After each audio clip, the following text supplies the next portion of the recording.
አሰላሙ አለይኩም ወራህመቱላሂ ወበረካቱሁም ውድና የተከበራችሁ የዜዷ ቲዩብ ተከታታዮች የዕለቱን ዜና ይዘንላችሁ ቀርበናል። አብራችሁን ቆዩም። እስራኤል ያጋጠማትን ከባድ ሰደድ እሳት ተከትሎ የዓለም አቀፉን ማህበረሰብ ድጋፍ መጠየቋ ተገለጸ። ሚያዝያ 23 2017 እስራኤል በዋና ከተማዋ ኢየሩሳሌም አቅራቢያ ያጋጠማትን ከባድ ሰደድ እሳት ተከትሎ ዓለም አቀፉን ማህበረሰብ ድጋፍ መጠየቋ ተገልጿል።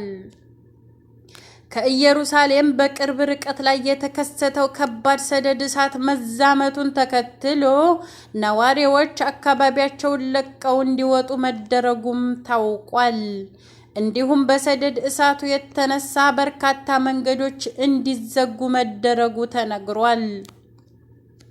ባለው ከባድ የአየር ጠባይና በኃይለኛ ነፋስ ታግዞ እየተዛመተ የሚገኘው ሰደድ እሳት ለመቆጣጠር የእሳት አደጋ ሰራተኞች ጥረት በማድረግ ላይ መሆናቸውን ሲኤንኤን ዘግቧል። የእስራኤል መከላከያ ሚኒስቴር ሀገሪቱ ብሔራዊ የአደጋ ጊዜ ላይ መሆኗን ገልጾ የሰደድ እሳቱን ለመከላከል የዓለም አቀፉን ማህበረሰብ ድጋፍ ጠይቋል።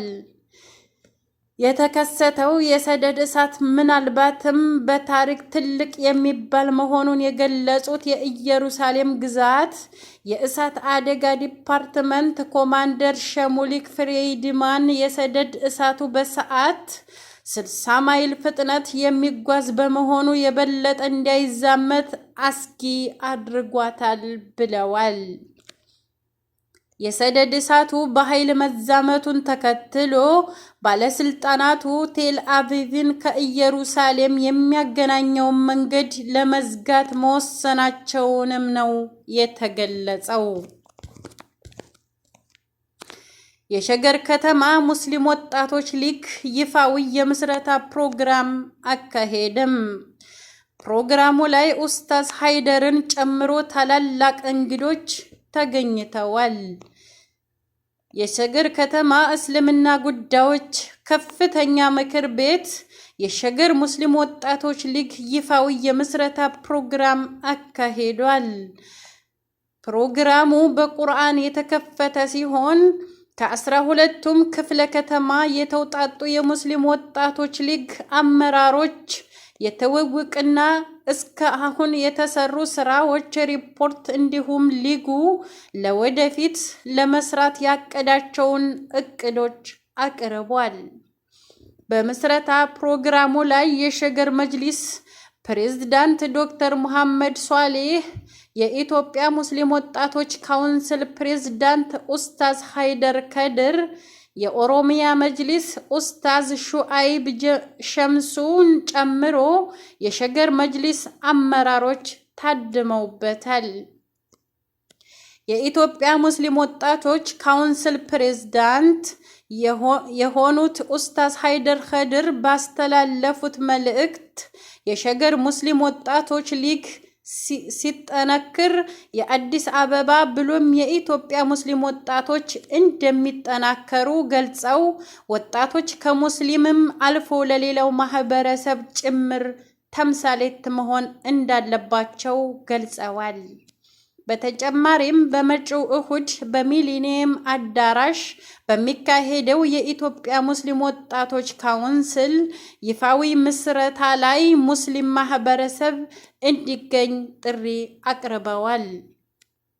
በዝግጅቱ ላይ የኢትዮጵያ ሙስሊም ወጣቶች ካውንስል ፕሬዝዳንት ኡስታዝ ሃይደር ከድር፣ የሸገር መጅሊስ ፕሬዝዳንት ዶክተር ሙሐመድ ሷሊህ፣ የኦሮሚያ መጅሊስ አደረጃጀት ኃላፊ ኡስታዝ ሹአይብ ሸምሱን ጨምሮ የሸገር መጅሊስ አመራሮች፣ ሌሎችም ጥሪ የተደረገላቸው እንግዶች ተገኝተዋል። በመጨረሻም ለክፍለ ከተማ ወጣት ሊግ አመራሮች የእውቅናና ሰርተፍኬት ተበርክቶላቸዋል። የአፍሪካ ዑለማዎች ማህበር ዶክተር ጀይላን ከድርን የማህበሩ ምክትል ፕሬዝዳንትና የምስራቅ አፍሪካ ዋና ሰብሳቢ አድርጎ መረጠም። የአፍሪካ ዑለማዎች ማህበር ሶስተኛ መደበኛ ጉባኤውን በያዝነው ወር ሚያዝያ 18 እና 19 በሴኔጋል ዋና ከተማ ዳካር ላይ አካሂዷል።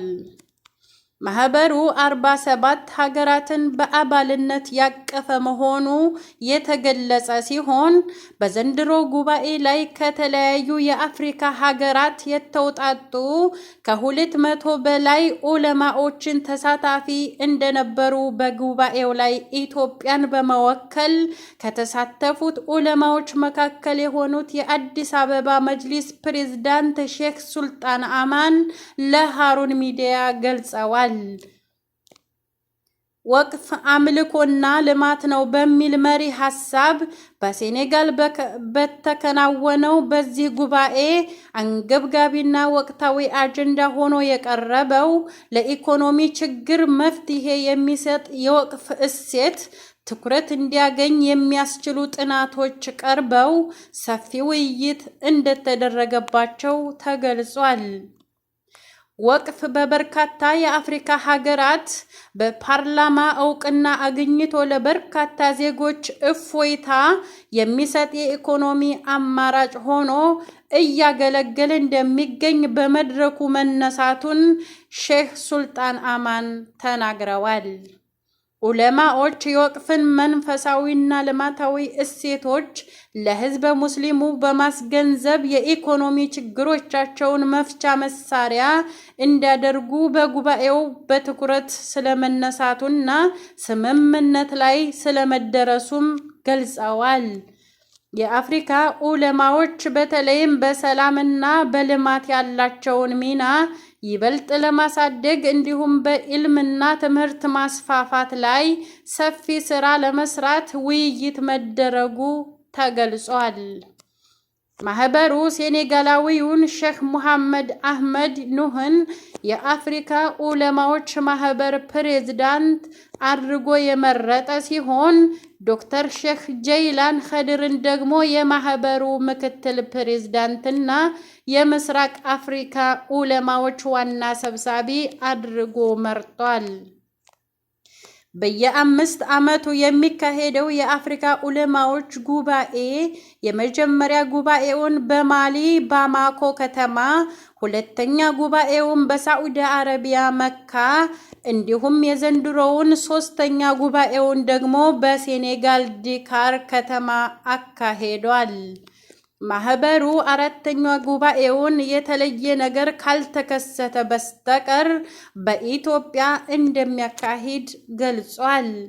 ጉባኤው ሲጠናቀቅ ባለ 14 ነጥብ የአቋም መግለጫ ያወጣ ሲሆን በስብሰባው ላይ የኢትዮጵያ የዑለማዎች ጉባኤ ምክትል ሰብሳቢና የፈትዋ ኃላፊ ዶክተር ጀይላን ኸድርን፣ የጉባኤ ጽሕፈት ቤት ኃላፊ ሼክ ሙሐመድ ዘይን ዛህረዲንን፣ የአዲስ አበባ ከተማ እስልምና ጉዳዮች ከፍተኛ ምክር ቤት ፕሬዝዳንት ሼክ ሱልጣን አማን እና ዶክተር አብደላ ኸድርን ተሳታፊ ሆነዋል። ምንጭ ሃሩን ሚዲያ ነው።